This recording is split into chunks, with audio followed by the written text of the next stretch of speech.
دوای 52 ساڵ هاتووە لەو خان و جێگەیە دەڕوانێت کە ڕۆژانێک بوو لەگەڵ سەرۆک مامجەلالدا کۆبوونەوە و کاری سیاسیان تیادا کردووە. لێرە دانیشت ئەمانە ئەمە شوێن قافێت دەرگاکەی لێرانەوە. ساڵی 1968 سەرۆک مامجەلال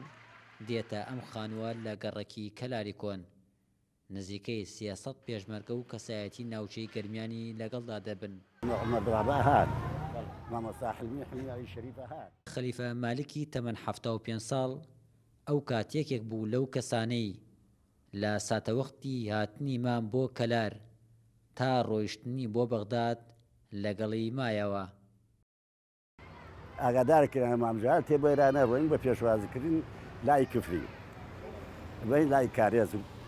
بە نام ئەمنا لە بڵێ دانا لە خوار کرد چمان بۆ پێشوازیکردن هات نەکەلار هات نەکەلار ئەو ڕۆژە هیچ بەیانە کۆونەیەکی گشتی پێمان کرد سیاسی و عسکەری لە حوش ماڵی کەریم بن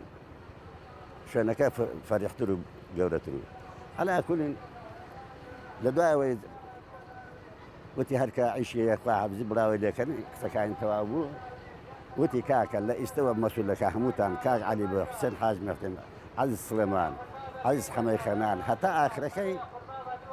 من عەبدوڵای خەزماری وتی ئێمە لە ئیستەوە دواوە لە سعات 8 بەیانیوە هەتا یەکی دوای نیمەڕۆ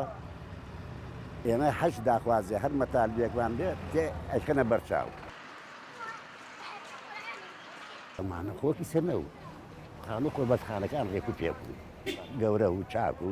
وەکو تەسنیفی غەربی دروستکریا و ڕێک و پێک و پاو و خاوێن و چیمەنتۆ و کاشی و هەچەنە دیوارەکانی قوڕ و بەجوان ئەو بەرامبەر شەماڵ عەلی سەلیم بەگ بوو ئەو قەمەرەی سپیە ما عەلی سەلیم بەگ لێراوە بەڵام کە مانەوەکەی و دانیشتنەکەی و بە هاتایە دابشتایە هەتا نێوانش بە هاتە هەلێرانەوە هەلێرە دانیشت شوێنێکی گەور پارکێکی جوان گەورەی تیا و تقریباً بڵێم 300 مەتر شوێن پارکەکەی 300 مەتر ئەو دانیشتن و کۆبنەوانەی کاکرا زیاتر باسی چییە کرا؟ وەڵا باسی مەسل باسی وەکو تەنزیمی حیزبی دانیشت نەسیحەتمانێ کرد کۆبنەی پێمانە کرد ئەیود ئێمە دۆستمانەیە و نەیارمانیشەیە مامجەلال نمونەی مامجەلال بۆ کوردایەتی نابێت بووە نەیش ئەبێت لە ئیسۆ تا 50 ساڵتر بۆ 2007 ئەگەر دیرێکێک بوو تەمەن ئێوە گەنجن کەسێ نییە شوێن مامجەلال بگرێتە مامجەلال دروست کرد بۆ کورد بۆ ئامۆژگاری کورد ئەنجامەکەی ئەمەیە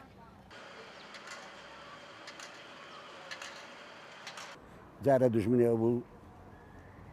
یەکێ بگرن وە دیلی بیکوژن یان شەقازلێک دێتن ئەوی دیلە قابل و قبول نییە ئیتر ئەمێن تۆ لەسەرەوەی باسیەکرد مەسەرچی ناو عەشایەت ئەگەر ڕیانجێ لەمانە کرد ئەمە گۆبان و سەی خەلیل و ئەولاتر وها ئەیوت چۆن سەیر عایلەکەی خۆت ئەەکەی ڕێزی لەگری ئەوێ سەیری ئاخر ماڵەکەی شوا بکەیت ڕێزیان لەگری احترام ئەو خزمەتە دێکە هەمووی بە وتەی عەبدوڵای خەلیفە سەرۆک مامجەلال لە ساڵی 1968 کە دێتە کەلار دوای بەیاننامەی 11 ئازار دەگەڕێتەوە بۆ بەغداد و لەوێ درێژە بە کاری سیاسی دەدات. شاهۆ ئیبراهیم، گەلی کوردستان، کەلار.